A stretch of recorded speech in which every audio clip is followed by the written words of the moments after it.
ఈరోజు NHRP national human rights protection forum వారు ఈ యువకులంతా కూడా చాలా ఉత్సాహంతో ఈ 79వ స్వాతంత్ర్యం సందర్భంగా ఈ బోట్ క్లబ్ ఆవరణలో మొక్కలు పాతడం కోసం వచ్చి వాళ్ళ విలువైన సమయాన్ని దేశభక్తి, దేశం మీద ప్రేమతో, ప్రజల మీద దీంతో వచ్చి మొక్కలు పాతడం జరుగుతుంది.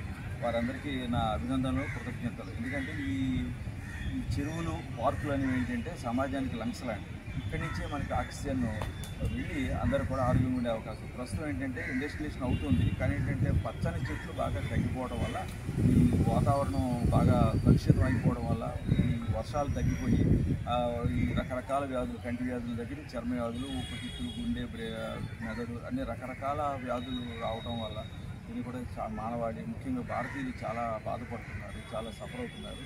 దానివల్ల జాతీయోత్పత్తి తగ్గిపోవడం, తర్వాత ఆయుష్ కూడా తగ్గిపోవడం, లైఫ్ ఎక్స్పెక్టెన్సీ తగ్గిపోవడం, ఇవన్నీ కూడా జరుగుతున్నాయి.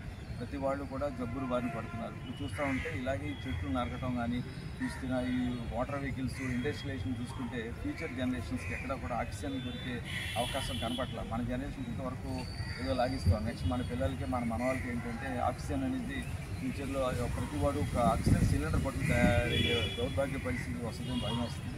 సో కొంతమంది అన్న యువకులు సమాజంలో ఈ సమాజం మీద ఒక అవేర్నెస్తో బాగు చేద్దామని ఇలా మొక్కలు పెంచడం, ఇవన్నీ కూడా చాలా గొప్ప ఆనందకరమైన విషయం. వారికి మరొకసారి కృతజ్ఞతలు చెప్తాను. ప్రతి వాళ్ళు కూడా వీళ్ళని మట్టికి చెట్లు నరక్కండి.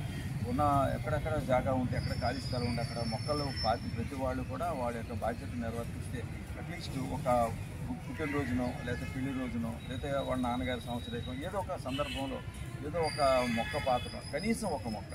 అలాగే ప్రతి వాళ్ళు ఇల్లు కట్టే ప్రతి వాళ్ళు కూడా 4 మూలల 4 చెట్లు వేయడం, ఇటువంటివి చేస్తే మనం ఈ సామాజిక వనాలు తయారయ్యి దానివల్ల మనకి ఏంటంటే ఈ చెట్లు మనకున్న ఈ green house gases, carbon dioxide ఇటువంటి పీల్చుకొని ఆక్సిజన్ని బయటికి వదులుతాయి. కాబట్టి అందరూ కూడా ఆరోగ్యంగా ఉంటారు. ప్రతి వాళ్ళు ఈ జబ్బుల బారిన పడకుండా ప్రతి వాళ్ళు ఆరోగ్యంగా ఉంటారు. కాబట్టి ప్రతి వాళ్ళు కూడా దీని ఒక ఉదాహరణగా తీసుకుని ఈ ఓపెన్ చేస్తున్న పని ఎన్హెచ్ఆర్పి వారిని తీసుకుని ప్రతి వాళ్ళు కూడా మొక్కలను పెంచండి.